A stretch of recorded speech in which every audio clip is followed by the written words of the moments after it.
kasih cinta lengkapi kita.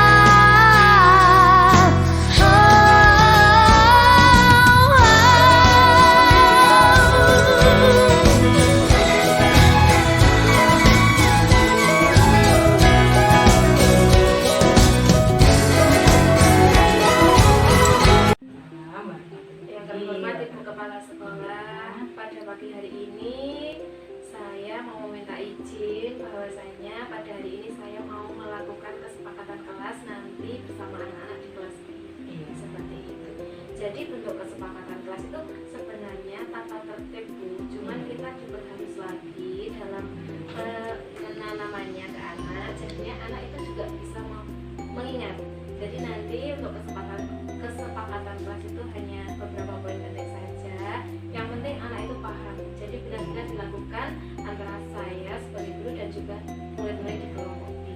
Iya, monggo dipersilakan dan mudah-mudahan nanti anak juga akan terima kasih. Terima kasih ya Bu. Nanti saya mohon izin untuk melakukannya.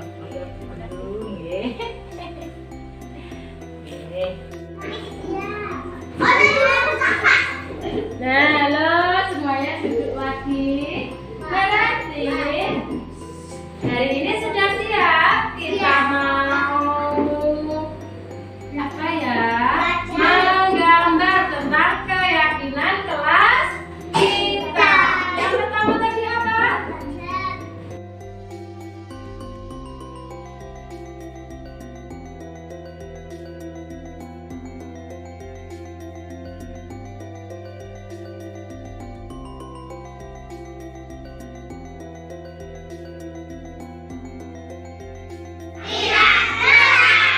Satu,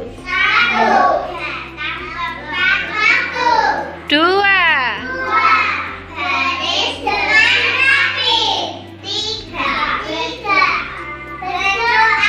iya, iya. Ya, tepuk tangan untuk kita semuanya. Baik, terima kasih anak-anakku semuanya. Alhamdulillah, tepuk tangan lagi.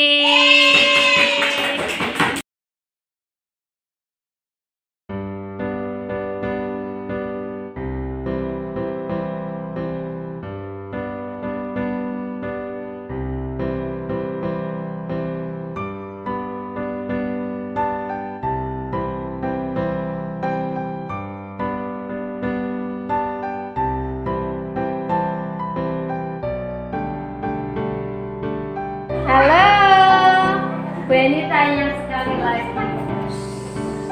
Bagaimana perasaan anak-anak hari ini? Ada yang sedih?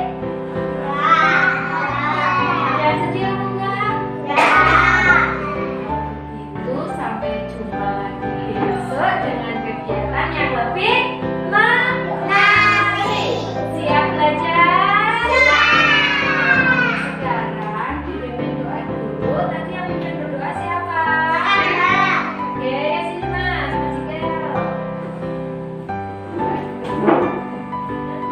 sebelah sini.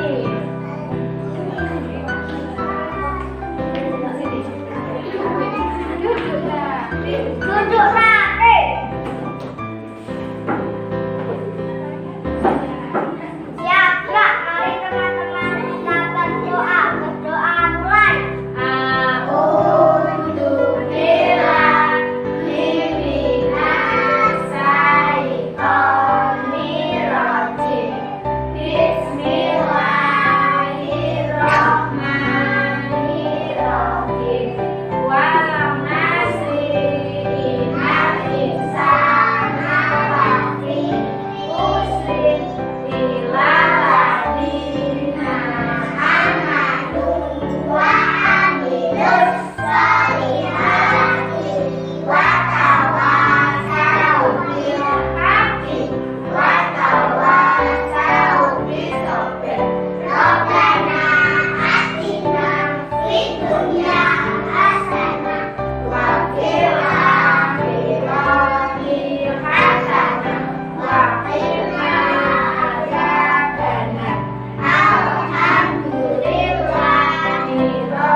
Minta maaf dulu sama temennya.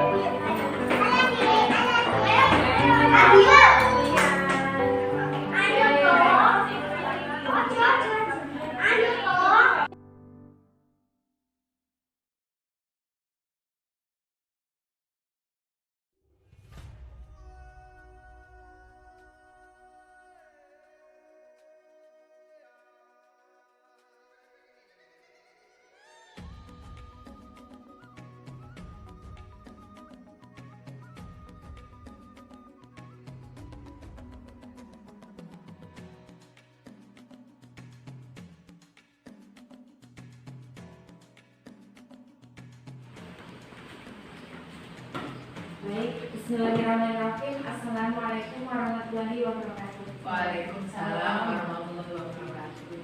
Yang terhormat Ibu Kepala Sekolah Bu Winarni, yang saya hormati Bu Lestari sebagai guru kelas di kelompok A. Pada kesempatan pagi menjelang siang hari ini, izinkanlah saya untuk berbagi pemahaman dan pengalaman penerapan budaya positif yang saya dapatkan dari modul 1.4. Sebelumnya saya ucapkan terima kasih atas kesempatan yang diberikan serta salam serta pada kesehatan kita semua, sehingga pada kesempatan siang ini kita dapat berkumpul dengan bertiga, karena kita juga bertiga, Bu. Ya, jadi untuk siang hari ini sekali lagi terima kasih untuk waktunya, dan langsung saja. Di topik dalam modul 1.4 ini ada 6 topik yang nanti akan kita bahas secara bersama-sama. Yang pertama tentang disiplin positif dan nilai-nilai kebajikan. Yang kedua, teori motivasi hukum, penghargaan dan restitusi. Terus selanjutnya ada keyakinan kelas. Terus kebutuhan dasar, 5 posisi kontrol restitusi dan segitiga restitusi. Selanjutnya, langsung saja kita ke disiplin positif. Di sini ada di halaman ketiga. Ada di halaman ketiga tentang teori kontrol dari William Glasser. Di situ. Di sini ternyata banyak sekali ya mind mappingnya. Bahwasanya Anda tidak bisa mengontrol orang lain, hanya Anda sendiri yang bisa mengontrol diri Anda sendiri. Ya, seperti itu. Terus semua perilaku kita itu ternyata memiliki tujuan. Terus tentang modul berpikir, kolaborasi, dan dalam menciptakan pilihan-pilihan baru, sehingga nanti akan muncul 5 posisi kontrol. Nah, untuk selanjutnya kita akan bahas satu persatu, ya. Jadi sesuai yang sudah saya jelaskan sama saya satu via filenya, tadi sudah punya juga. Dan di sini langsung ke halaman selanjutnya saja. Nanti kita yang di situ yang mappingnya akan kita bahas di halaman selanjutnya, Bu. Kita ke perubahan paradigma budaya positif selanjutnya. Nah, sudah ditempel di sana dan ternyata anak-anak itu sangat luar biasa untuk apresiasinya. Dan sekarang pun mereka juga masih mengingat tentang keyakinan kelas yang kita bahas secara bersama. Ya, Bu. Nah, jadi lebih ke hal-hal positif saja yang dituangkan, terus ya nggak usah banyak-banyak kasihan banyak juga untuk mengingatnya. Kalau ini poster juga contohnya ada.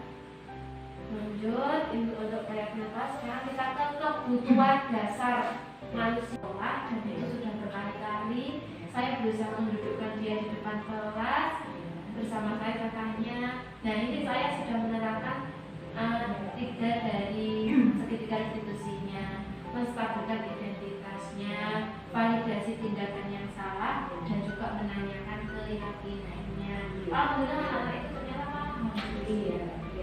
Sebenarnya kita itu sudah melaksanakan, cuma belum tahu. Oh ini toh segitiga. Oh ini toh sifat menghukum. Oh ini toh sikap kita sebagai manajer itu sebenarnya kita itu sudah melakukan, cuma kita belum tahu. Ketika kita belum tahu ilmunya. Oh, Seperti ini ya Bu ya, ternyata tapi ya sebelumnya ini termasuk baru ya Bu.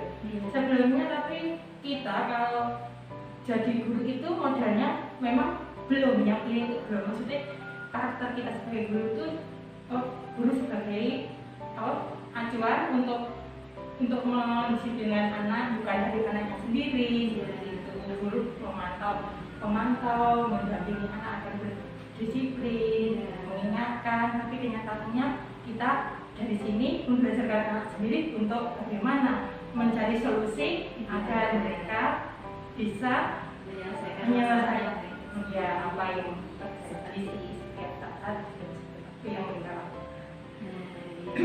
Di sini ini ada kasusnya Bu. Ini saya kemarin juga dapat ilmu dari waktu modul 1.4. Di sini kasusnya ini ada anak yang bertengkar, jorok-jorokan sampai kancing bajunya lepas. Akhirnya gurunya di sini kan memposisikan diri sebagai manajer. Tapi ini untuk anak sudah yang SMA ya Bu. Untuk anak TK kan kita juga belum kalau seperti itu. Dan di sini ada ya mungkin caranya iya, caranya seperti kemarin gitu. Nah di sini waktu itu kan Bu Suti sebagai gurunya itu berusaha menstabilkan identitas. Sebenarnya tahu kalau si Dino ini marah, tapi berusaha memperbaiki lagi. Dino sepertinya kamu sudah marah ya, seperti itu. Terus validasi tindakannya ini lebih mengarahkan kesanggupan mempelajari perilaku yang efektif. Jadi di sini validasi tindakan memikirkan kalau si Rara kemarin telat, bisa nggak caranya biar tidak telat. Ternyata anak itu malah besok saya kalau lihat protek, saya tidurnya juga tidak mau malam-malam. Ternyata dia itu karena lihat protek, akhirnya boboknya malam, paginya besok, dia kesiangan, temannya sudah duduk, dia baru datang. Nah terus saya tanyakan lagi, apakah kamu mau berusaha memperbaiki kesalahanmu? Iya Bu, besok saya mau bangun lebih pagi. Nah ternyata ya benar tadi yang dikatakan Bu Tari bahwa sebenarnya kita sudah melakukannya, tapi kita tidak tahu letak-letaknya. Tapi kalau bersama saya ini adalah suatu hal baru bagi saya. Karena apa?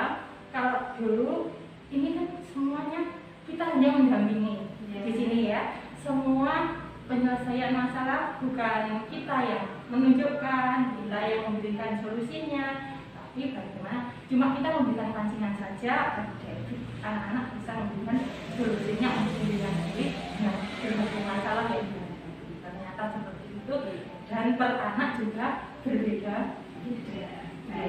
Ya itu yang saya pahami saat ini. Namanya saya tidak memahami yang seperti ini. Ya Bu, mungkin itu saja pemaparan saya pada siang hari ini. Nanti untuk berlanjut sesi tanya jawab bisa dilanjutkan, kita berdiskusi bersama. Sekarang kita break dulu. Saya mengucapkan banyak terima kasih atas diberikannya waktu untuk kelonggarannya tentunya semua pada siang hari ini. Tentu juga saya juga masih belajar Bu, jadi mohon koreksinya dan terima kasih lagi untuk motivasinya semuanya kepada saya. Sekian dari saya, ada kurang lebihnya saya mohon maaf. Wabillahi taufiq wal hidayah. Wassalamualaikum warahmatullahi wabarakatuh. Waalaikumsalam. Tetap semangat. Semangat lagi selalu. Assalamualaikum warahmatullahi wabarakatuh. Saya adalah Ibu Binarni dari TK Tunah Indah, dan hari ini mendapatkan pengalaman dari guru saya yang saat ini mengikuti CGB.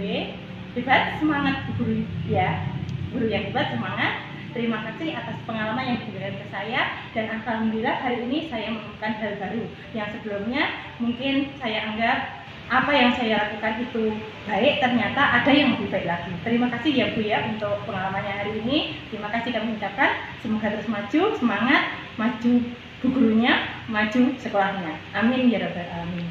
Terima kasih.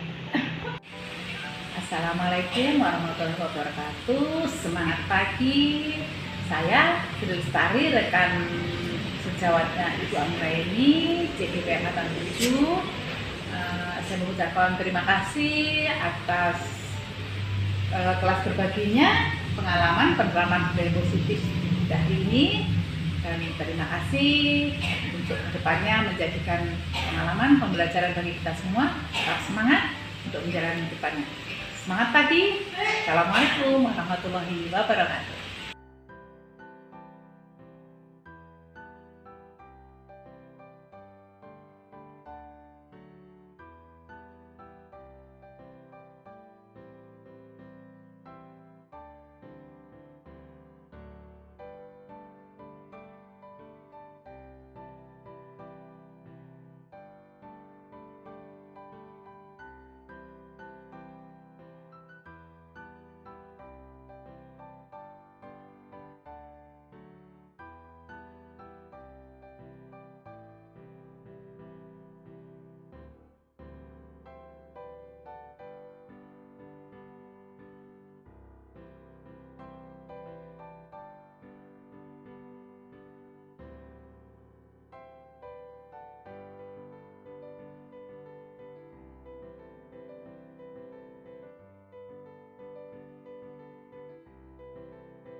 Assalamualaikum warahmatullahi wabarakatuh.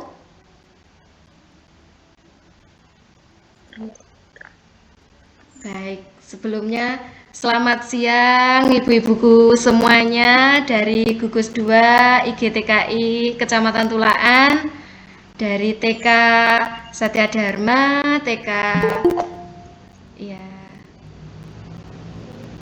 TK Putra Persada, dan yang tidak bisa saya sebutkan satu persatu. Terima kasih untuk waktunya pada siang hari ini, sudah melonggarkan, sudah memberikan kesempatan saya untuk berbagi. Tentunya pertama-tama saya ucapkan terima kasih, saya ucapkan selamat siang, sugeng rawuh. Di tengah-tengah kesibukan panjenengan semua, sesudah mengajar pasti saya mboten nopo-nopo, mbok menawi sekarang sambil pegang segelas kopi nopo-nopo, monggo Bu, santai mawon. Intinya di sini kita mau belajar bersama, makaten. Tak lupa sholawat serta salam semoga tetap tercurahkan kepada junjungan kita Nabi besar Muhammad SAW, yang mana pada kesempatan pada hari ini kita semua diberikan kesehatan, sehingga kita dapat melakukan webinar mini ya Bu, karena kalau webinar besar saya belum berani, jadi ini adalah webinar mini. Sekali lagi saya ucapkan terima kasih yang sebesar-besarnya. Semua sehat nggih Bu? Sehat nggih, alhamdulillah sehat, semangat nggih. Semua sehat, semua semangat. Saya napa mboten Bu? Saya alhamdulillah nggih. Mboten napa-napa nih Sal badhe menjawab, mikrofonnya dibuka nggih, mboten napa-napa. Bu Eti saja ini kewau napa sampun dahar sarapan Bu Eti? Alhamdulillah dereng. Kok nggih dereng suwun dibakar. Oh, alah Bu Eti kedereng dahar sarapan. Bu Wiji Rahayu sampun dahar sarapan Bu? Oh, dereng iki. Wah, Langsung alah, lah kula berdosa niki mengke. Nggih mengke sehabis niki saged sambil anu nggih Bu, sarapan. Tapi nggih niku mau nek wonten kopi, ndamel kopi saged diunjuk nggih. meja kosong ini. Meja kosong Bu. Oh nggih. Bu Ike semangat Bu Minu. Sampun dahar sarapan Bu Minu. Dereng, Mbak. Walah. Sarapan. Kula wau nggih sampun sarapan Bu, tapi sarapan angin nembenan. Sarapan anak-anak nih kalau. Nggih, sarapan angin ngaling-ngaling ngoten. Nggih, kersane boten sepaneng nggih Bu. Sedanten kula nggih percaya nek semuanya belum sarapan pada pagi menjelang siang hari ini. Baik, langsung saja. Hari ini saya akan berbagi tentang pengalaman saya, tentang pemahaman di mana saat ini saya sebagai calon guru penggerak angkatan 7 sudah sampai di modul 1.4, yaitu tentang budaya positif. Ngoten nggih Bu. Jadi saya ucapkan juga selamat untuk teman-teman yang sudah lolos administrasi dan kemarin baru saja mengikuti simulasi mengajar. Semoga langkah kedepannya dipermudah nggih ibu-ibu semuanya. Amin. Dan nanti kita semua bisa sharing lagi lebih banyak. Nah, baik, pada kesempatan pagi hari ini, pagi menjelang siang hari ini, langsung saja nggih Bu. Nanti kula nek kuwata-kata jenengan ngoten wong sami dereng dahar sarapan, termasuk kula soalé. Langsung saja di sini saya akan share screen nggih. Share screen. Nanti untuk filenya saya bagikan di grup gugus kita nggih.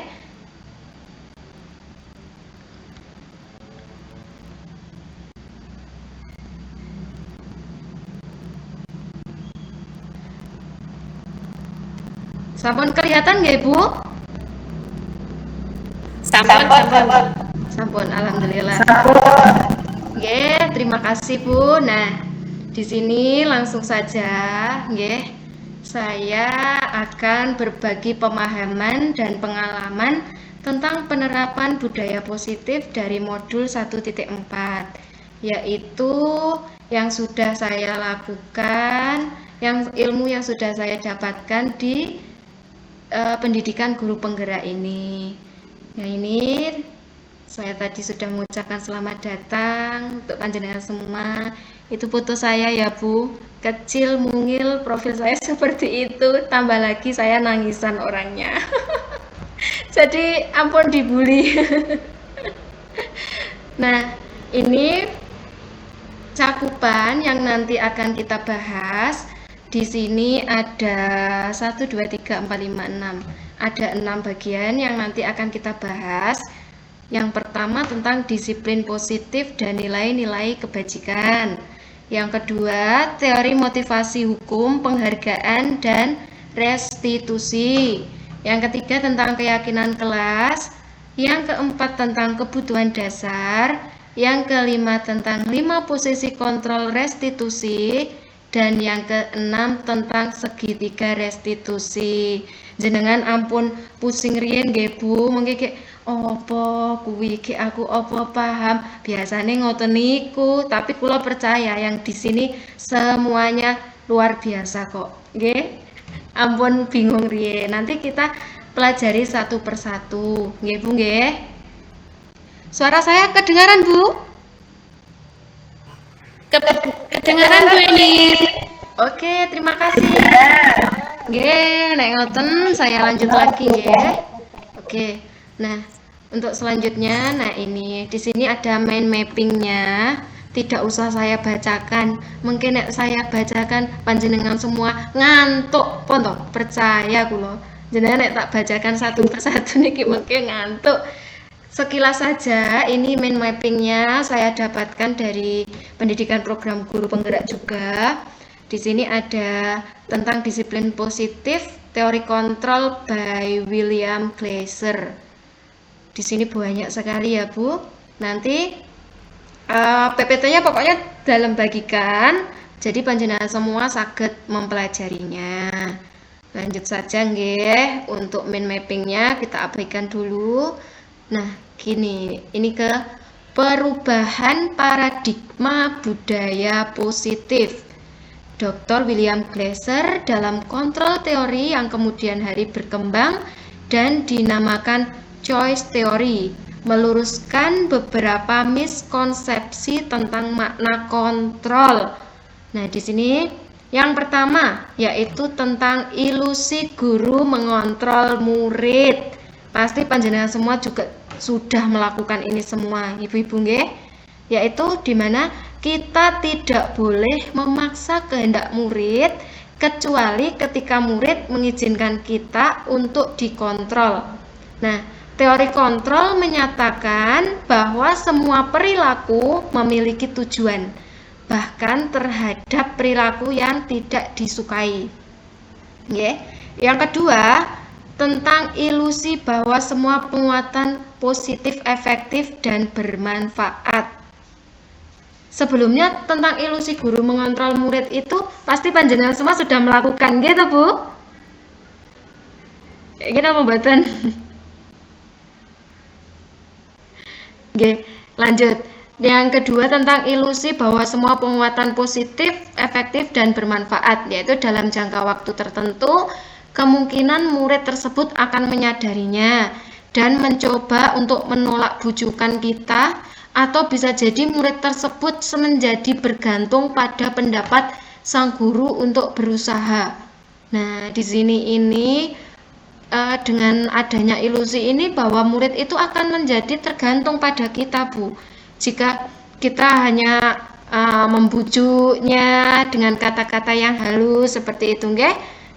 Yang ketiga, ilusi bahwa kritik dan membuat orang merasa bersalah dapat menguatkan karakter. Nah, di sini kita sering banget, apalagi kita sebagai guru TK yang kita hadapi itu anak-anak. Kalau memberikan kritik sudah barang tentu nggih, kita kan memberikan kritiknya menggunakan bahasa yang halus.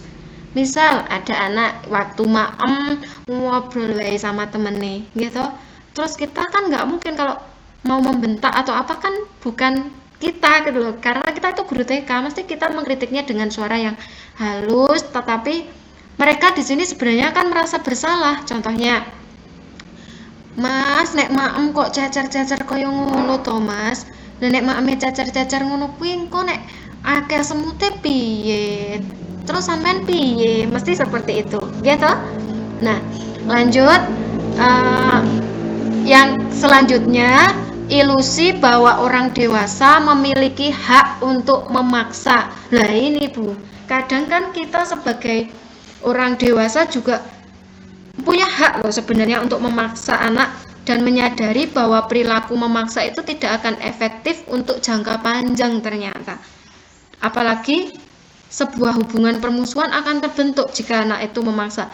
Jadi kan kita apalagi yang setiap hari notabene berhubungan dengan anak-anak usia dini, jadi kan kita tidak boleh sebenarnya untuk memaksa, tapi di sini menurut Dr. William Glasser ini kita memiliki hak untuk memaksa.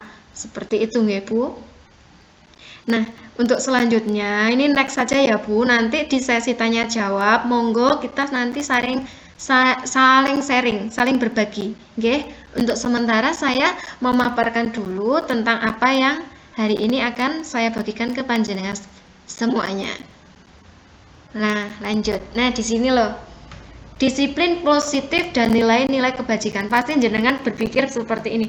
Ket mau ki Mbak Eni ki sing diomongke kok berdisiplin positif, budaya positif, nilai-nilai kebajikan. Jane opo to? Pasti berpikir ngoten nggih Bu-ibu semuanya? Nah, baik, saya akan mencoba menjelaskan tentang apa yang dimaksud dengan disiplin positif, budaya positif, dan nilai-nilai kebajikan. Di sini saya akan membaca dulu tentang Ki Hajar Dewantara yang menyatakan bahwa untuk mencapai merdeka belajar atau murid yang merdeka, syarat utamanya adalah disiplin yang kuat. Disiplin yang dimaksud adalah disiplin diri yang memiliki motivasi internal. Ya, motivasi internal itu seperti apa? Motivasi yang tumbuh dari dalam diri kita. Lah, biar dapat motivasi internal itu ada faktor penunjangnya ibu-ibu semuanya. Dari mana?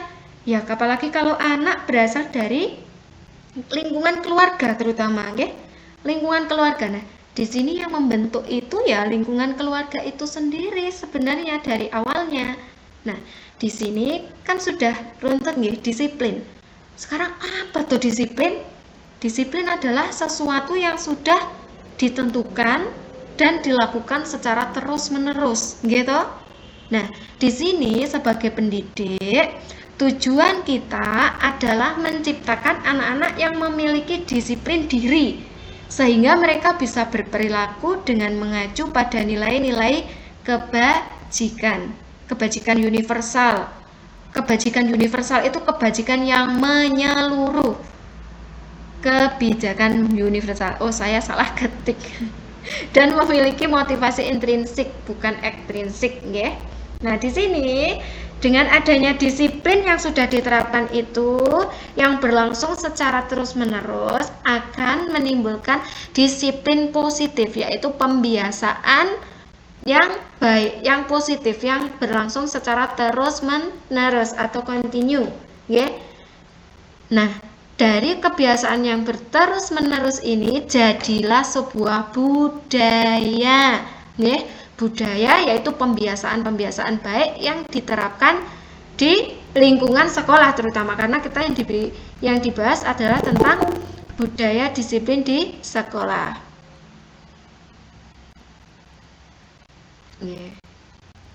Ada yang mau bergabung lagi, Bu?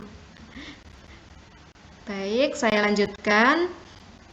Nah, di sini lanjut ke disiplin positif. Kita lanjut ke ini, tujuan. Nah, apa toh Bu sebenarnya tujuan disiplin positif itu? Yang pertama, menanamkan motivasi tadi, motivasi intrinsik dari dalam diri anak, menghargai, sehingga tujuannya itu untuk disiplin positif bisa menghargai dirinya sendiri dan nilai-nilai yang sudah dipercaya. Nilai-nilai apa? Ya, nilai-nilai kebajikan tadi loh, nilai-nilai kebajikan atau nilai-nilai kebaikan. Ya, selanjutnya akan tetap berperilaku baik dan berlandaskan nilai-nilai kebajikan karena mereka ingin menjadi orang yang menjunjung tinggi nilai yang mereka hargai untuk mencapai tujuan yang mulia. Sebenarnya itu Bu, tujuan dari disiplin positif itu sendiri. Lanjut. Nah, di sini apa saja nilai-nilai kebajikan di sekolah kita selama ini? Tentu panjenengan semua juga sudah mempunyai Bu tentang nilai-nilai kebajikan yang ada di sekolah. Apakah perlu dirubah atau perlu ditambah? Nah, nanti bisa disepakati dan didiskusikan dengan rekan sejawat. Setelah kita mempelajari tentang nilai-nilai kebajikan tadi. Ternyata di sekolah saya nilai-nilai kebajikannya masih kurang. Jadi perlu saya tambah. Bisa seperti itu. Next, lanjut. Nah, ini ke poin kedua.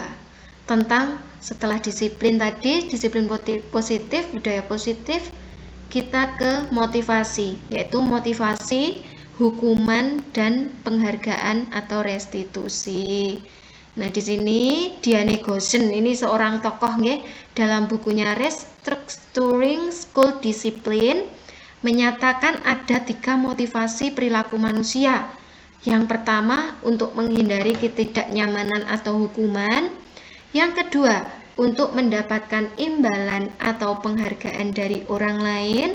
Yang ketiga, untuk menjadi orang yang mereka inginkan dan menghargai diri sendiri dengan nilai-nilai yang mereka percaya. Ini kalau menurut tokoh Diani Gosen nggih, untuk hukuman, penghargaan, dan restitusi atau motivasi. Kalau kita sudah barang tentu nggih Bu, apalagi kita yang kita hadapi itu anak-anak kecil, anak-anak usia dini, kita hanya bisanya memberikan motivasi. Kalau untuk menghukum ini kayaknya belum ada semua ya Bu yang melakukan seperti itu. Belum nggih, dan jangan sampai nggih. Lanjut. Untuk penghargaan, mungkin kalau untuk penghargaan barang tentu sudah banyak yang memberikan, nggih. Nah, penghargaan itu biasanya diberikan ketika anak apa Bu biasanya? Ketika anak memperoleh pencapaian yang kita harapkan. Ini biasanya masih sering kita lakukan. Nah, di sini langsung saja, sebenarnya Bu, untuk penghargaan itu juga gimana nggih? Bisa menimbulkan pro dan kontra juga. Kadang di satu sisi penghargaan itu kita perlukan untuk mendongkrak motivasi anak, tapi di satu sisi apalagi yang kita hadapi itu anak TK akan menimbulkan kecemburuan sosial. Nggih napa nggih Bu? Nggih to? Lah, jajose misalkan lalah dalam satu kelas ada 15 anak yang dapat penghargaan misalkan 3 anak, otomatis yang 12 anak kan tidak dapat. Nanti di satu sisi anak juga akan merasa kok aku nggak dapat, akhirnya kan anak minder. Nah, dari penghargaan itu sendiri kan sebenarnya yaitu kita gimana nggih kata-katanya, sebagai motivasi, tetapi di satu sisi kita membunuh mental, bukan membunuh ya, nanti membunuh kok sadis temen. Menyurutkan semangat yang lainnya. Jadi nggih, kalau kita memberikan penghargaan, kalau pas misalkan kalau di sekolah saya pas hari Kartini semuanya kebagian, cuman yang dapat itu kita selipi lagi. Pasti panjenengan semua juga seperti itu nggih. Nah, di sini ada satu kata seperti ini nggih Bu, pikirkan. Pernahkah Anda berada dalam sebuah situasi di mana Anda sengaja melakukan sesuatu yang menyakitkan bagi Anda, bahkan bertabrakan dengan penghargaan dari orang lain, dan mengapa Anda tetap melakukannya? Nah, ini nanti bisa panjenengan tulis, dan nanti di sesi tanya jawab, sesi sharing, kita bisa saling sharing ya Bu. Untuk selanjutnya di sini, nah ini sekarang hukuman, dan konsekuensi. Jadi letak perbedaan antara hukuman dan konsekuensi itu seperti ini loh Bu. Kalau hukuman itu bersifat tidak terencana atau tiba-tiba dan bersifat satu arah, serta berupa hukuman itu ke fisik atau fisikis. Contoh hukuman, tapi saya rasa kalau di TK tidak ada ya Bu yang menerapkan seperti ini. Ini biasanya kalau mungkin di sekolah yang jenjangnya lebih tinggi, hukuman ini masih ada yang menerapkan. Tapi kalau saya rasa kalau di TK insya Allah tidak ada. Nah, tapi kalau konsekuensi, yaitu bedanya sudah terencana, sudah disepakati, dan diberikan berdasarkan suatu data yang umumnya dapat diukur. Murid tetap dibuat tidak nyaman untuk jangka waktu pendeknya, tapi guru di sini memonitor murid. Misalnya konsekuensinya jika anak terlambat secara berulang-ulang, terlambat datang ke sekolah, kita ya sebenarnya bisa memberikan konsekuensinya. Kita kalau untuk anak TK, nanti saya takutnya ini salah ngomong Bu.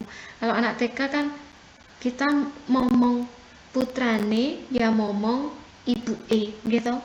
Nek di satu sisi kita salah dalam berucap saja, orang tuanya juga pasti sudah barang tentu tidak terima, gitu. Jadi monggo kita sharing bersama aja untuk konsekuensi ini. Itu nanti dikasih tahu aja, jika terlambatnya dalam 1 minggu, delalah kok 3 kali. Konsekuensinya kan misal Mbak Dina kan terlambat terus, jadi waktu baris di waktu senam pakai musik, Mbak Dina tidak bisa nderek senam, kan itu karena Mbak Dina terlambat. Delalah kan pas terlambatnya anak-anak lainnya sudah duduk di kelas, mungkin seperti itu ya Bu. Tapi kalau terlambatnya masih baris di depan kelas dengan senam pakai musik, otomatis dia juga sudah bisa mengikuti ke teman-teman lainnya. Itu nggih Bu, untuk hukuman dan konsekuensi. Nanti misal panjenengan masih ada yang kurang jelas, kita bahas di sesi sharingnya. Sekarang next ya Bu, lanjut. Ya, ini restitusi, ini tokoh lagi Bu yang berbicara. Goosen di tahun 2004 menyebutkan bahwa restitusi adalah sebuah proses menciptakan kondisi bagi murid untuk memperbaiki kesalahan mereka, sehingga mereka bisa kembali pada kelompok mereka dengan karakter yang lebih kuat. Terus selanjutnya, Chelsom Goosen di tahun 1996 menyebutkan bahwa restitusi itu adalah proses kolaboratif. Kolaboratif itu apa? Kolaborasi, kerjasama yang mengajarkan murid untuk mencari solusi untuk masalah mereka dan membantu murid berpikir tentang orang seperti apa yang mereka inginkan dan bagaimana mereka harus memperlakukan orang lain. Itu ya Bu tentang restitusi. Jadi saya simpulkan bahwa restitusi itu guru lebih ke mengarahkan murid yang berbuat salah. Contohnya ketika murid berkali-kali datang terlambat. Nah, di sini kita akan mengarahkan, membuat anak untuk berpikir, oh iya, biar mereka tidak terlambat itu seperti apa. Insya Allah kalau anak TK diajak ngobrol baik-baik, paham kok Bu. Nanti untuk selanjutnya saya jelaskan lagi di bawahnya. Itu restitusi seperti itu ya Bu. Lanjut lagi. Ya, yang ini dihukum oleh penghargaan tadi loh Bu, yaitu Alficon menyatakan bahwa saat kita berulang kali menjanjikan hadiah kepada anak-anak agar berperilaku bertanggung jawab, atau kepada seorang murid agar mempelajari sesuatu yang baru, atau kepada seorang karyawan agar melakukan pekerjaan yang berkualitas, kita sedang berasumsi mereka tidak dapat melakukannya atau mereka tidak akan memilih untuk melakukannya. Nah, ini loh Bu yang saya katakan tentang penghargaan tadi, dihukum oleh penghargaan, ya seperti itu. Nanti kita bisa telaah bareng-bareng juga ya Bu untuk maksud dari ini. Nah, lanjut. Sekarang kita ke poin keyakinan kelas. Keyakinan kelas itu apa tuh? Kok iya enek-enek bae itu Mbak ini iki. Mang wis apa Bu namanya? Restitusi, aku ki urung paham, saiki kok ditambah lagi dengan keyakinan kelas. Lah kelas ki apa atik duwe yakin barang. Pasti jenengan berpikirnya seperti itu. Baik. Nek mboten penasaran, mungkin saya nggak punya bahan Bu untuk berbagi, gitu. Nah, di sini saya akan sedikit membacakan dan sedikit menjelaskan tentang apa itu keyakinan kelas. Keyakinan kelas itu bersifat abstrak, lebih abstrak dari peraturan. Nah, selama ini kan jenengan pasti kenalnya tata tertib kelas, ngerti Bu?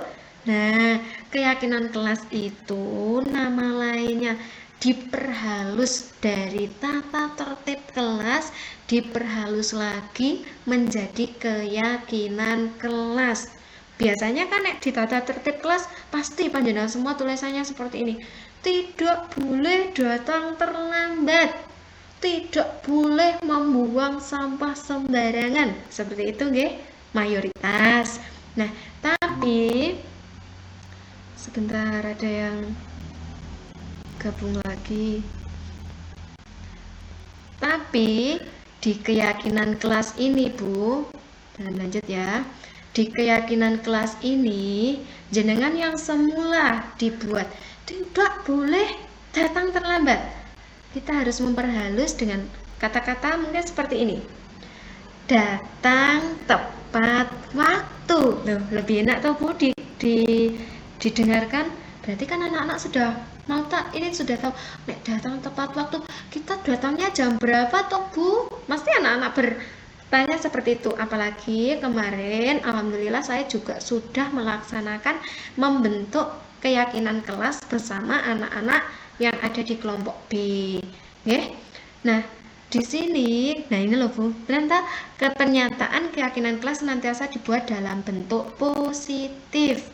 Nah, keyakinan kelas hendaknya tidak terlalu banyak sehingga mudah diingat dan dipahami oleh semua warga kelas. Semua warga kelas itu siapa toh? Ya kita dan anak-anak gitu. Keyakinan kelas sebaiknya sesuatu yang dapat diterapkan di lingkungan tersebut ya nggih. Datang tepat waktu berarti ya harus diterapkan di kelas kita. Tidak usah terlalu yang yang terlalu banyak, ya. Nah, bersedia meninjau lagi keyakinan kelas dari waktu ke waktu, ya. Saya rasa panjenengan semua sudah paham untuk keyakinan kelasnya. Nanti saya ada contohnya, jadi nanti kita bisa sharing lagi. Ini contoh yang sudah saya buat. Ini dalam bentuk poster Bu. Ini kemarin sebagai tugas juga, tugas individu di modul 1.4. Nah ini keyakinan kelas TK Tunas Indah. Yang pertama, datang tepat waktu. Yang kedua, berbaris rapi dan berbudaya antri. Nomor 3, menjaga kebersihan. Yang keempat, berdoa sebelum dan sesudah beraktivitas. Yang terakhir, belajar dengan perasaan gembira. Nah ini kan sangat sederhana, tetapi sebenarnya kita sudah melakukannya dengan begini kan anak-anak juga sudah barang tentu mereka ingat, nggih. Ini kalau ini posternya. Terus, nah ini kemarin sebelum libur semester 2, libur semester 1, saya sudah membuat keyakinan kelas. Terutama itu yang di kelompok B karena di sini saya juga melakukan perencanaan Bu. Perencanaannya menyusun rencana pelaksanaan dalam pembuatan kesepakatan kelas atau keyakinan kelas. Dan menyampaikan rencana kegiatan saya itu saya juga meminta izin kepada atasan saya, yaitu Ibu Kepala Sekolah. Selanjutnya saya juga melakukan sosialisasi rencana kegiatan ini kepada kepala sekolah dan juga rekan sejawat yang ada di lembaga saya dan menentukan waktu, mempersiapkan alat dan bahan. Dan selanjutnya gongnya ini membuat keyakinan kelas bersama murid-murid. Di sini banyak sekali Bu yang dipersiapkan. Sebenarnya nggak banyak, cuman peralatannya saja. Peralatannya itu ada kertas memo atau sticky note seperti ini. Terus ada juga bootmaker, pen, spidol anak-anak untuk menggambar. Karena kan kalau anak TK itu kan kalau disuruh menulis barang tentu mereka masih kesulitan. Jadi saya menginginkan mereka itu untuk menggambarnya. Lanjut lagi, saya juga ada itu kertas asturo warna hitam. Nantinya gambarnya itu ditempel di situ setelah sudah direvisi. Jadi sampai saat ini pun juga masih nempel Bu itu di papan di dinding. Dan prosesnya itu seperti ini. Nah, ini loh Bu di sini. Jadi saya juga benar-benar melakukannya. Alat dan bahannya kertas sticky notes tadi, pensil, spidol, lem dan kertas asturo. Nah, itu anak-anak sangat antusias sekali Bu. Ternyata waktu pelaksanaannya. Nah, saged njenengan tresani nggih. Nampak nggih Bu gambarnya nggih? Itu lanjut prosesnya ditempel seperti itu. Next ya Bu. Oke, kayak kula ditinggal sare niki patute. Ampun ditinggal sare nggih Bu. Kula tak menjelaskan riyen. Di sini ada kebutuhan dasarnya. Nah, ini kebutuhan dasar manusia. Kita lanjut kalau keyakinan kelas Nanti misalkan panjenengan semua badhe praktek, monggo di lembaga panjenengan semuanya untuk mendisiplinkan anak untuk budaya positifnya seperti itu. Nah, ini di sini ada kebutuhan dasarnya. Ada 5 kebutuhan dasarnya. 1 2 3 4 5. Kebutuhan bertahan hidup, cinta dan kasih sayang, kebebasan dan kesenangannya.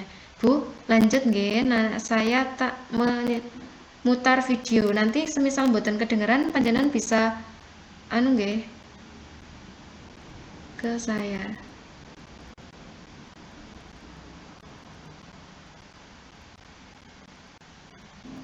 Sakit Bu, kelihatan apa mboten? Bu? Halo. Kelihatan, Mbak. Oh, kelihatan. Oke, terima kasih Bu. Soalnya saya Tahun dan bahagia ibu dan bapak guru hebat untuk membangun budaya sekolah yang positif dengan lingkungan yang aman dan mendukung murid untuk menjadi pribadi Tapi yang suaranya nggak kedengaran, Mbak, di saya. bahagia. Oh, suaranya nggak Salah kedengaran? satu upaya yang Suaranya nggak dapat kedengaran. dilakukan oleh guru adalah memahami kebutuhan dasar yang mendasari perilaku murid. Masih nggak kedengaran Bu? Dalam video kali ini kita akan membahas tentang 5 kebutuhan dasar manusia. Yang lain kedengaran apa mboten Bu? Derek, Mbak. Belum bisa kedengaran? Dihajar dengan sangat Belum jelas suara videonya. Suara videonya belum jelas. contoh perbandingannya dengan Sebentar. kebutuhan. Oke, siap. Kok nggak kedengaran ya Bu? Oke, coba. Oke, nanti bisa dipresani. Nanti filenya saya bagikan saja ya Bu. Intinya ini loh Bu. Di sini ini ada 5 dari kebutuhan dasar kita, oke? Di sini ada kebutuhan bertahan hidup atau survival, oke? Terus ada lagi kebutuhan yang bersifat fisiologis seperti kesehatan, rumah, makanan, seks, dan perasaan aman. Nah ini loh, kita kan pasti setiap orang membutuhkan kebutuhan akan bertahan hidup. Yang kedua tentang cinta dan kasih sayang atau love and belonging, seperti hubungan akan koneksi sosial, menjadi bagian dari suatu kelompok dan keinginan untuk terhubung dengan orang lain, misalnya teman, keluarga, pasangan, dan sebagainya. Dan kebebasan di sini yaitu kebutuhan akan pilihan, seperti butuh akan kemandirian kita. Kita kan sebenarnya juga butuh kebebasan, gitu. Kesenangan atau fun yaitu kebutuhan akan bermain, tertawa, dan menikmati apa yang kita lakukan. Di sini kita juga kadang memerlukan me time, gitu Bu. Ibu-ibu semuanya pasti juga memerlukan me time dengan keluarga. Kadang jenuh, banyak aktivitas di luar dan di mana panjenengan semua aku jenuh lah, aku pengen aja lah me time ke salon. Nah, itu juga kebutuhan dasar manusia, nggih. Oke, lanjut. Penguasaan atau power itu kompetensi diri, harga diri, dan keinginan kita menjadi seorang pemimpin. Nah ya, pemimpin dalam rumah tangga tentunya juga suami, tapi kan kita juga menguasai nggih, perdapuran, kita semua yang menguasai, seperti itu nggih Bu-ibu. Oke, lanjut, itu untuk 5 kebutuhan dasar kita. Nanti kita cenderungnya kemana, apa ke cinta dan kasih sayang atau apa, itu pasti juga ada. Misalnya Bu Eti ini cenderungnya berapa persen kebutuhan dasarnya itu ke kebebasan atau kesenangan, itu juga bisa jadi. Nah lanjut, ini yang kelima yaitu tentang posisi kontrol. Nah posisi kontrol itu ini digunakan untuk sebagai guru nggih. Kita itu ternyata ada 5 posisi kontrol yang kita terapkan ketika anak berbuat salah atau melanggar nggih. Di sini ada 1 posisi yang sangat dianjurkan atau posisi yang sangat diharapkan, yaitu posisi manajer, nggih. Nah, di sini saya akan menjelaskan satu persatu nggih Bu. Yang pertama posisi kontrol sebagai penghukum. Nah, itu menggunakan hukuman fisik atau verbal saat anak melakukan kesalahan. Copot sepatumu, ya misalnya seperti itu. Tapi saya yakin kalau di TK ini tidak ada ya yang seperti itu ya Bu ya. Lanjut yang kedua, posisi pembuat orang merasa bersalah. Ini biasanya ya tadi yang seperti ilusi tadi loh Bu, kontrol guru yang pertama yang Diane Gosen, seorang tokoh itu. Nah, ternyata di sini kita bahas lagi. Posisi orang merasa bersalah dengan suara lembut, mengheningkan keheningan, membuat murid merasa tidak nyaman. Tapi di sini ternyata bisa berdampak ke psikologis murid. Misalnya, anak-anak ruame Bu, ini saya juga sudah pernah ternyata melakukan seperti ini. Anak-anak itu ruame dan kita biasanya meneng dhisik diem. Biasanya tepuk diam, anak-anak sudah diam kita baru ngomong. Mas, Mbak, iki mang Bu guru ke durung sarapan loh, belum sarapan loh. Nek sampean semua nih rame, kayak nek Bu guru pingsan nek kene, sapa sing ngarep ngotong? Kok mboten mesakne to karo Bu guru? Ini biasanya saya sebelum mempelajari ini sering sekali Bu-ibu semuanya melakukannya. Gitu.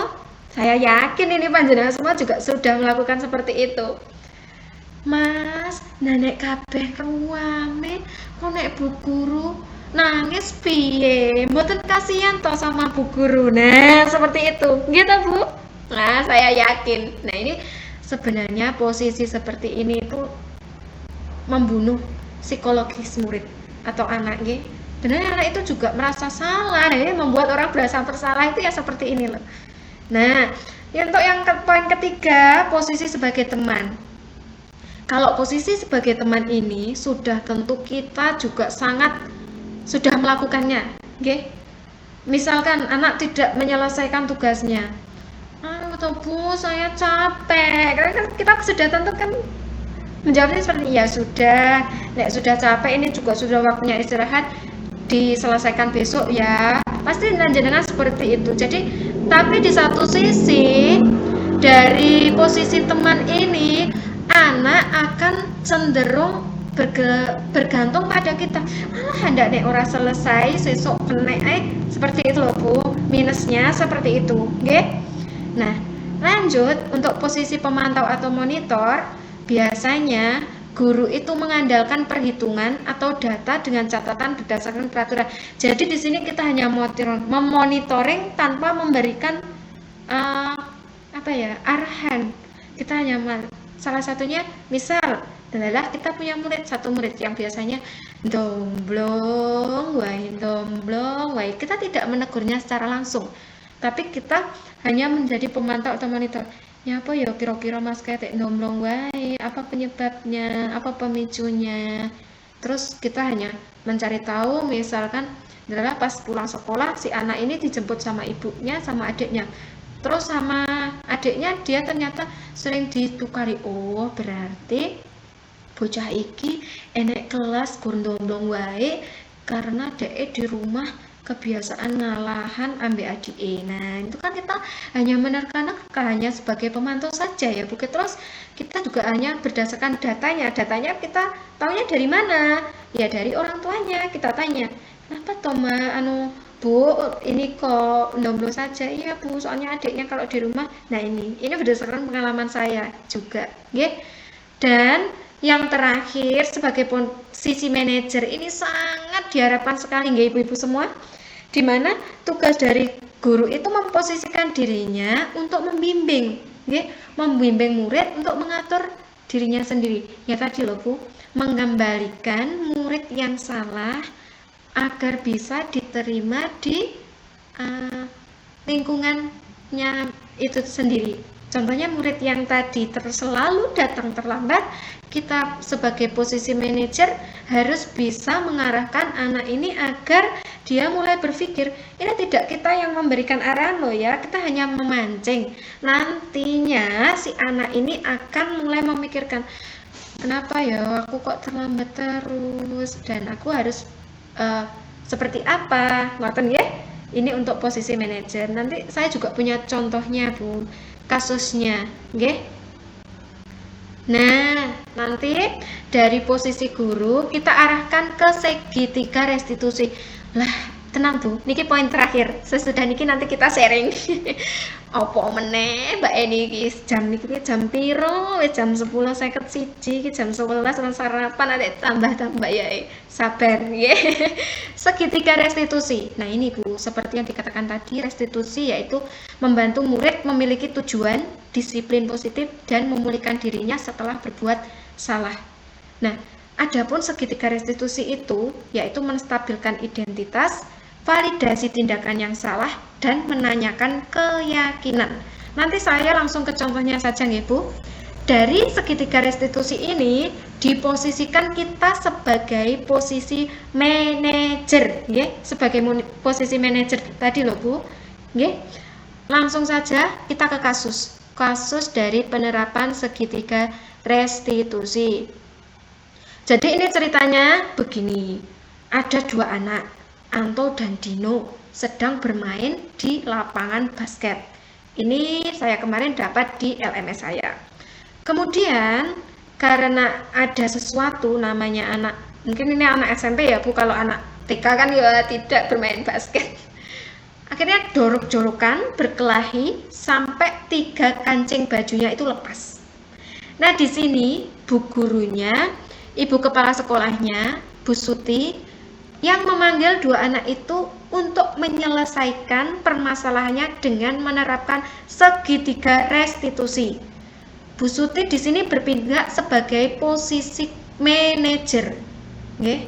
Dari posisi manajer itu, Bu Suti menerapkan nih 3 tahapan tadi. Oke. Menstabilkan identitas anak. Menstabilkan identitas anak itu apa? Sebenarnya guru itu sudah tahu, okay? Cuma kita gali lagi Bu, biar mereka juga mulai berpikir. Nah, yang tadi kan yang marah Dino kan karena kancing bajunya lepas, jadi beliau itu menanyakan, Dino, sepertinya kamu sedang marah ya? Sebenarnya tahu Bu Siti kalau si Dino ini sangat marah karena berantem kancing bajunya lepas, tapi ditanya lagi. Nah, seperti itu loh Bu, yang dimaksud menstabilkan identitas anak. Selanjutnya, validasi tindakan, yaitu kesanggupan untuk mempelajari yang efektif. Bu Suti meminta Dino untuk memikirkan cara lain yang mungkin lebih efektif daripada marah-marah. Kan kalau marah-marah saja kan tidak mungkin kancing bajunya ini bisa kembali lagi. Nah, jadi mereka akan diberi distimulasi biar apa? Biar menyelesaikan masalahnya itu seperti apa loh? Seperti itu loh Bu. Nah, akhirnya dia setelah melakukan validasi tindakan kan si anak akan berpikir, nek ora dijahit iki engko ibuku marah, nek dijahit saya tidak bisa menjahit. Nah, dan di situ ternyata ada guru kesenian yang bisa, keterampilan yang bisa menjahit. Nah, di sini dia kan mulai berpikir, oh iya berarti aku mencari guru itu, aku akan belajar menjahit kancing bajunya sehingga ini bisa terpasang lagi. Nah, yang ketiga dari segitiga restitusi adalah menanyakan keyakinan. Setelah dia menemukan masalahnya, akhirnya dia bisa menyelesaikan masalahnya tadi, akhirnya dia kan ditanya sama Bu Suti. Nah, di sini menanyakan keyakinan, apakah kamu bersedia untuk memperbaiki kesalahanmu? Nah, di situ loh Bu yang dimaksud dari penerapan kasus, analisa kasus dengan penerapan segitiga restitusi, dan kita sebagai posisi manajernya. Seperti itu Bu. Nah, ini saya hentikan saja. Ini ada kasus juga dari segitiga restitusi di TK Tunas Indah. Oke, langsung kita ke sini. Nah, kalau di TK saya kemarin ada 2 kasus Bu. Yang pertama, anak itu sudah berulang kali terlambat, temannya sudah mau berdoa dia baru datang. Itu beneran Bu, saya ambil si anak ini, namanya Mbak Rara, saya dudukkan. Saya juga sudah menerapkan 3 dari restitusi ini tadi. Saya tanya, Mbak Rara hari ini terlambat lagi ya? Dia jawabnya gini, iya Bu, soalnya semalam itu saya sama ayah sama ibu pergi melihat rontek. Akhirnya satu rumah bangunnya kesiangan. Dia jujur Bu seperti itu. Bahkan videonya saya juga ada. Insya Allah nanti saya bagikan juga jika panjenengan berminat, nggih. Terus saya tanyakan lagi, lah di rumah apa nggak ada yang membangunkan, Mbak? Ada Bu, itu nenek saya sebenarnya, tapi dia malu-malu. Terus begini, ibu saya juga berangkat sekolahnya pagi-pagi. Terus berarti ibu hari ini juga telat? Tidak Bu, karena ayah mengantar ibu dulu. Dia jujur seperti itu. Nah berarti kan dia sudah sudah berusaha. Sampai dia itu ngomong begini, Bu, saya besok mau bangunnya pagi-pagi Bu, sehingga saya tidak mau terlambat lagi. Bilangnya seperti itu Bu. Nah setelah dia berjanji seperti itu, saya hanya meyakinkan, beneran Mbak Rara, janji tidak akan mengulangi lagi. Sanggup? Sanggup Bu. Nanti ketika ada tontonan lagi, saya tidak mau boboknya malam-malam. Dia bilangnya seperti itu. Beneran, sampai detik ini pun setelah saya melakukan itu, si anak ini sudah tidak datang terlambat lagi Bu. Dan saya di situ, wah ternyata berhasil. Terus yang kedua kasusnya ini, Rauti pensil. Rauti, saya ini tidak langsung saya tegur, tapi saya amati dulu. Saya di sini sebagai posisinya sebagai kontrol dulu, baru besoknya sebagai posisi manajer saya terapkan. Ini rautannya ditaruh nih bawah sini Bu. Giliran pagi, lala si anak ini berangkatnya pagi sendiri toh. Saya panggil, Mas, ini Mas gitu. Terus saya tanya, kemarin masih ingat Mas di bawah bangku ada apa? Mulai berpikir dia. Mau senyum seperti itu. Apa Mas? Yang ini loh. Saya katakan seperti itu. Iya Bu, dia malah langsung minta maaf. Minta maaf ya Bu, karena kemarin saya membuang sampah di bawah meja, katanya seperti itu Bu. Terus saya katakan lagi, Mas tahu nggak akibatnya? Tahu Bu, kalau sampah saya buang sembarangan di sekolah sini kan banyak tikusnya. Lah kok ya benar Bu. Lah di sekolah sini kan banyak sekali tikus, apalagi mepet dengan sawah. Berarti kan dia sudah menyadarinya gitu loh. Terus malah cium tangan saya lagi. Saya minta maaf ya Bu, saya berjanji akan membuang sampah di tempat sampah, tidak saya buang sembarangan lagi. Nah, berlaku sampai detik ini pun, ketika dia ada temannya yang buang sampah sembarangan, dia selalu mengingatkan seperti, Mas, buangan sampai lo tikusnya serental kelas loh, seperti itu Bu. Alhamdulillah ternyata dari penerapan segitiga restitusi itu sangat bermanfaat juga Bu. Maksudnya anak-anak itu ternyata meskipun kita mengajar di usia TK, yang kita tidak tahu, oke bocah TK apa paham toh dikandani seperti apa yang diomongin Mbak ini, koyok segitiga restitusi, disiplin positif, bisa Bu, insya Allah bisa, seperti itu.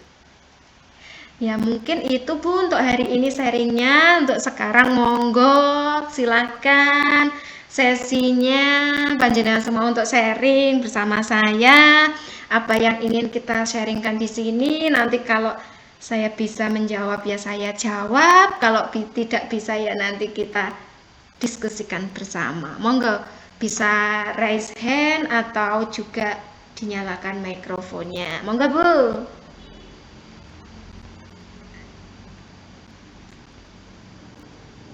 Bu Etik mungkin. Kalau saya sudah begitu jelas dengan penjelasan Mbak hari ini. Kami juga insya Allah mampu apa yang dilaksanakan di kegiatan hari ini. Terima kasih. Motivasi sangat bermanfaat sekali bagi kami. Terima kasih. Sami-sami Bu. Monggo yang lainnya mungkin Bu Sri Lestari badhe menambahkan apa Bu, monggo. Apa mungkin badhe sharing? Mikrofonnya bisa dinyalakan dulu Bu Sri Lestari. Oke. Oke, terima kasih. Assalamualaikum warahmatullahi wabarakatuh. Waalaikumsalam warahmatullahi wabarakatuh. Nggih Bu. Iya, ini sangat sekali materi yang disampaikan pada siang hari ini, ya, karena kita juga punya pengalaman yang sama mungkin begitu ya Bu Anggreni, punya pengalaman yang sama, dan ternyata ada ada hal-hal yang belum kadang kita belum bisa mempraktekannya, belum bisa menyelesaikan permasalahannya. Ya, terutama untuk yang kemarin, yang tadi Bu, yang kebutuhan dasar tadi untuk penguasaan tentang harga diri anak, ya, mungkin biar anak itu selalu ceria dan mengikuti kegiatan itu. Oke, baik, langsung saja nggih Bu, untuk agar anak untuk harga diri ya Bu tadi nggih, agar anak termotivasi secara intrinsik nggih, terutama itu.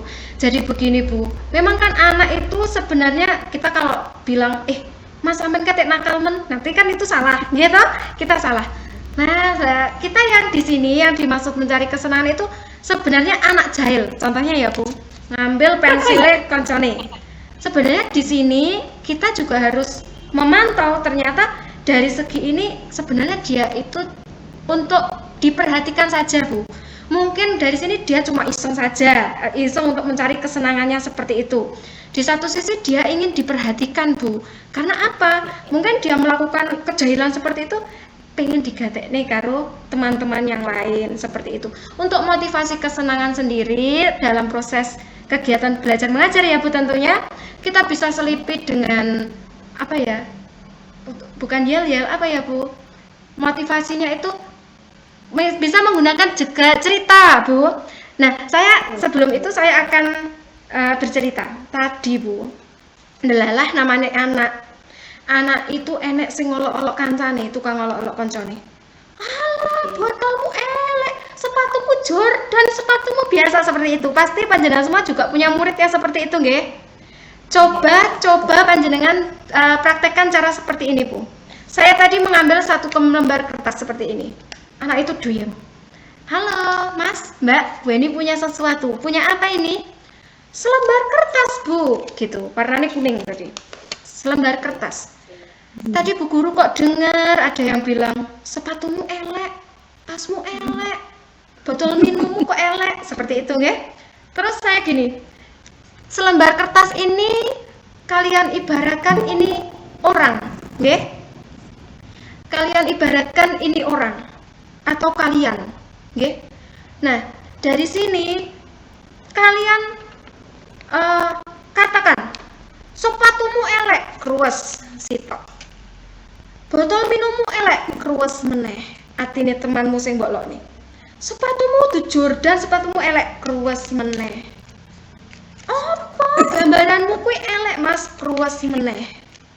Apa bajumu kuwi ate ora mbok setrika kok ora rapi, kruwes meneh. Ini hati temanmu loh ya, saya kayak gitu kan. Terus kalau kalian sudah mengatakan temanmu seperti itu, kalian mau apa? Minta maaf Bu. Oke, kalau minta maaf kertasnya Bu ini buka. Bu ini buka loh ya, Bu ini buka, saya kayak gitu kan. Kok malah jelek Bu? Nah, malah pengen kertasnya jelek, sakit loh Bu itu hatinya. Kok ada yang nyeletuk seperti itu loh Bu? Berarti memang iya. Malah jelek Bu, saya ambil lagi. Ini tadi kertasnya sebelum ada yang mengatakan tasnya jelek, badannya dekil, botol minumnya jelek, itu seperti ini loh kertasnya ya. Kertasnya masih mulus loh ya, ini artinya tadi masih mulus. Setelah kalian kata-katakan kan ini terus minta maaf Bu ini buka loh kan malah kucel. Ya Bu itu sakit loh Bu hatinya. Anak-anak kok bilang seperti itu Bu. Nah makanya sekarang kalau bilang sesuatu harus dijaga apanya nah? Mulutnya Bu, biar hatinya nggak sakit. Ada Bu yang menyeletuk seperti itu. Bahkan satu kelas ini tadi 15 anak itu ndelalah kok masuk semua sama diem nggak teknik, dan benar-benar ini dari kertas ini mereka bisa apa ya, bisa memikirkan gitu loh Bu. Ya bisa berpikir lagi. Sampai tadi waktu pulang pun mereka masih ingat ternyata. Halo, nek hehehe dengan suara keras Hatine temene piye nek didorong-dorong. Ah iya, sakit loh Mas. Engko koyo kertas mau kae loh Mas, dadine kertasnya jelek. Anak-anak ki kok nyeletuknya seperti itu, Bu. Berarti kan sudah tertanam ini di benak mereka semuanya. Nah, ini juga bisa dipakai dengan motivasi untuk anak panjenengan semua. Kan kertasnya warna-warni kan mereka tertarik gitu Bu. Kalau anak-anak kan kalau kertasnya warna-warni kan tertarik seperti itu Bu. Sedikit sharing juga dari saya. Pripun Bu Sri Lestari, sudah puas jawabannya?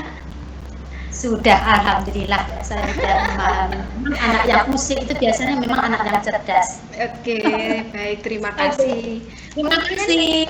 Ya, sama-sama. Assalamualaikum warahmatullahi wabarakatuh. Waalaikumsalam warahmatullahi wabarakatuh. Monggo Bu, kita masih ada waktu lagi yang mau berbagi tentang keluar dari zona nyaman mungkin. Apakah panjenengan semua tadi sudah pernah merasakan yang namanya keluar dari zona nyaman? Sudah pernah apa belum Bu? Bu Eti mesem nih, Bu Minuk mungkin sudah pernah keluar dari zona nyaman. Sebenarnya kita itu tidak nyaman dari sini, tapi kita dipaksa untuk suatu keadaan dan akhirnya kita tetap melakukannya. Mungkin itu juga bisa di-sharingkan di sini. Pripun Bu? Ada yang sudah merasakan keluar dari zona nyaman dan akhirnya bisa tetap berdiri seperti ini? Bisa? Atau mungkin yang lainnya masih ada materi yang kurang jelas lagi, yang intinya sekali lagi ya Bu, kalau kita itu harus bisa memposisikan diri kita sebagai posisi manajer, nggih.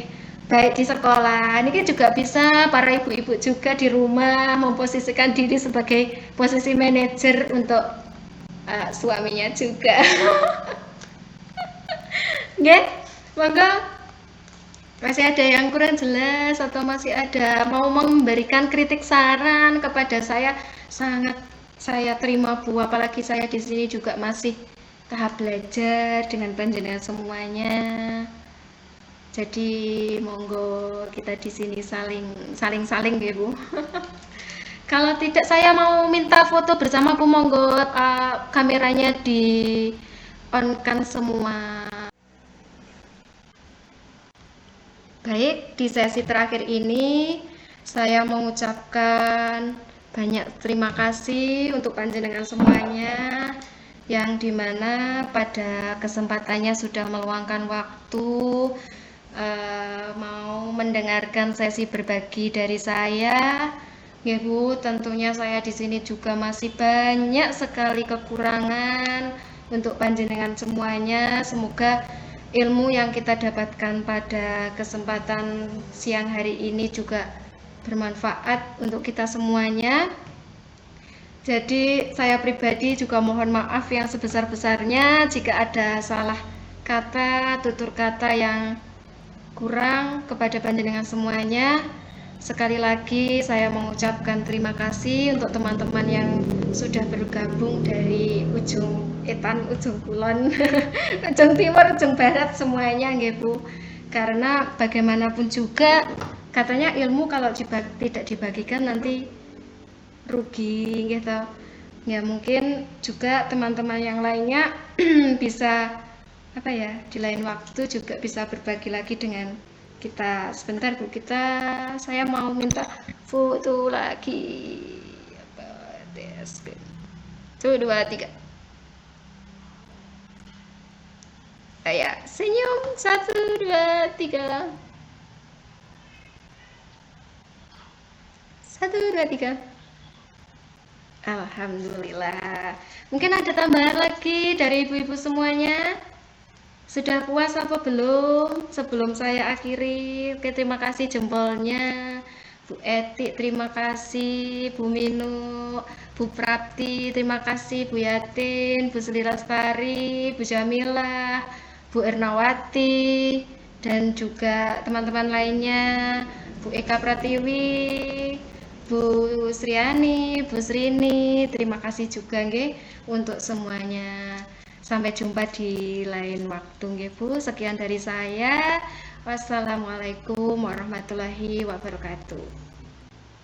Waalaikumsalam warahmatullahi wabarakatuh. Salam dan bahagia. Bahagia selalu nggih Bu. Nggih saged meninggalkan ruangan Bu. Sampun selesai, monggo. nggih bisa keluar. Terima kasih, salam untuk keluarga di rumah. Nggih, terima kasih untuk semuanya. Terima kasih untuk waktunya. Selamat beraktivitas kembali, Bu Hartini, Mbak Sepri. Nggih, selamat beraktivitas. Nggih, ya Bu, nggih. Oke, baik. Terima kasih. Salam untuk keluarga semua di rumah. Nggih, terima kasih, Bu.